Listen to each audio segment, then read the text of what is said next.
Halo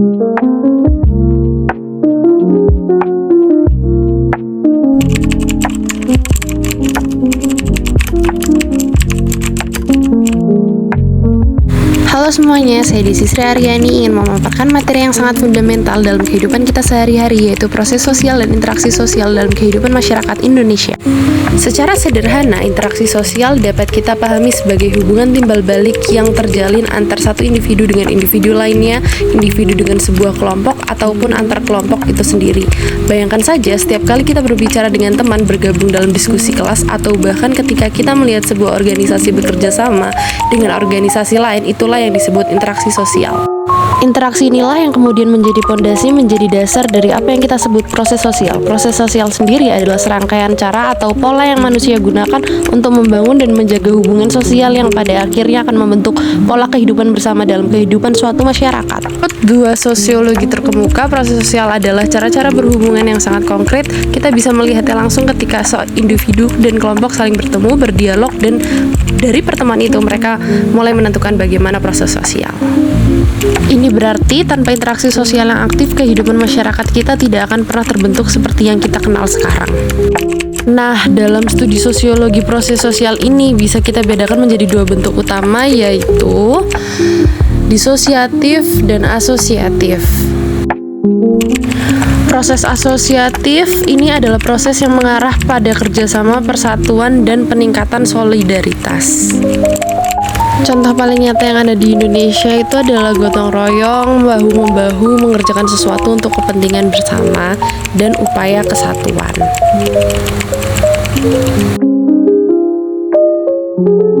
Proses disosiatif sebaliknya, proses ini justru mengarah pada pertentangan, perpecahan, dan konflik. Bentuknya bisa berupa konflik terang-terangan dan bisa berujung pada perpecahan. Di Indonesia, nilai-nilai luhur seperti gotong royong, saling membantu, dan rasa kekeluargaan masih sangat kuat tertanam dalam sanubari masyarakat Indonesia.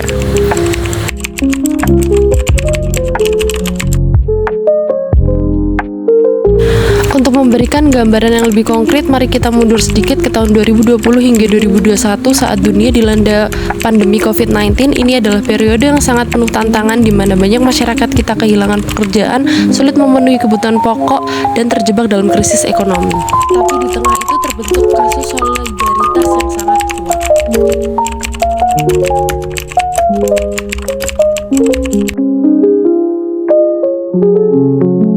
Sebagai contoh nyata, di banyak daerah di Indonesia, dari Jogja, Bandung, hingga Surabaya, masyarakat secara spontan membentuk apa yang mereka sebut dengan dapur umum. Di dapur-dapur ini, warga secara sukarela menyumbangkan tenaga, waktu, bahkan bahan masakan untuk bersama-sama memasak dan menyediakan hidangan bagi mereka yang terdampak pandemi. Tidak hanya itu, muncul pula gerakan donasi masker dan sembako untuk mereka yang membutuhkan.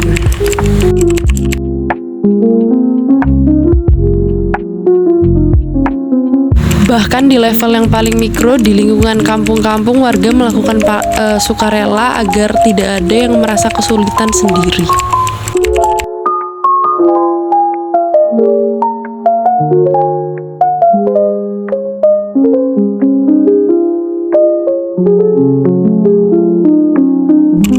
Fenomena-fenomena ini jelas menunjukkan bagaimana masyarakat Indonesia masih memegang teguh nilai gotong royong sebagai hasil dari proses sosial yang positif dan konstruktif.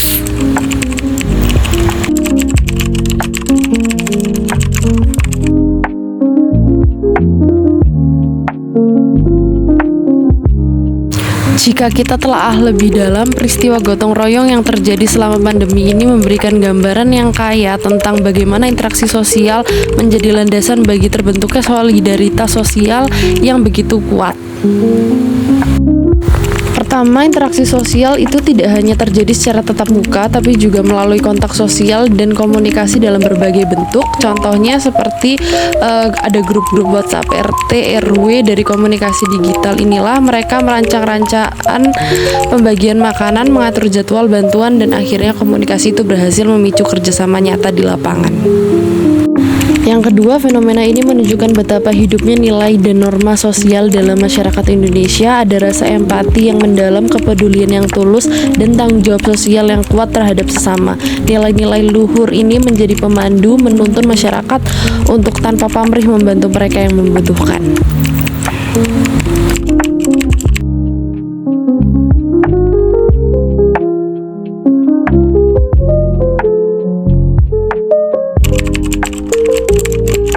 Ketiga, proses sosial yang asosiatif ini juga berhasil memperkuat kohesi sosial, yaitu ikatan sosial antar warga. Bayangkan masyarakat yang sebelumnya mungkin jarang berinteraksi, yang sibuk dengan urusan masing-masing, tiba-tiba menjadi lebih akrab, lebih saling mengenal, dan merasakan ikatan emosional yang lebih kuat karena mereka bekerja sama, berjuang bersama menghadapi krisis yang sama.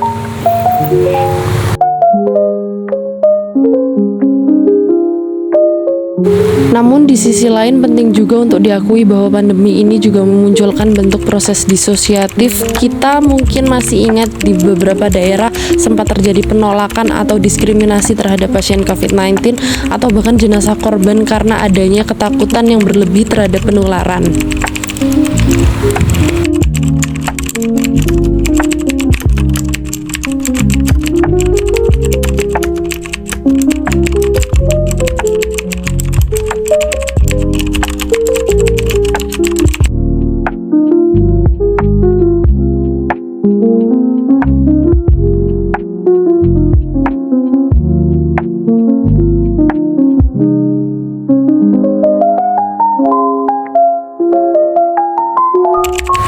Dari seluruh pembahasan dan analisis kasus tadi, kita bisa menarik sebuah kesimpulan yang sangat penting bahwa proses sosial dan interaksi sosial adalah fondasi utama, tiang penyangga yang tak tergantikan dalam kehidupan bermasyarakat.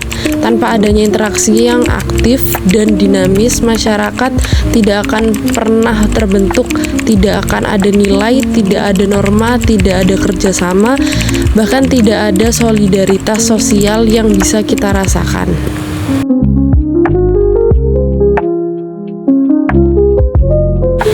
Kasus gotong royong masyarakat Indonesia di masa pandemi COVID-19 adalah bukti nyata yang powerful. Ia menunjukkan bahwa interaksi sosial yang positif, yang dilandasi empati dan kepedulian mampu menciptakan kekuatan sosial yang sangat besar. Kekuatan inilah yang memungkinkan kita untuk saling menguatkan, saling peduli, dan secara kolektif berdaya dalam menghadapi berbagai tantangan sebesar apapun itu. Singkatnya, interaksi sosial yang baik akan melahirkan masyarakat yang kuat, yang saling mendukung, dan yang senantiasa menghadapi masa depan bersama. Demikianlah pembahasan kita mengenai proses sosial dan interaksi sosial. Semoga video ini memberikan pemahaman baru dan inspirasi bagi kita semua. Terima kasih. Ini adalah daftar pusakanya.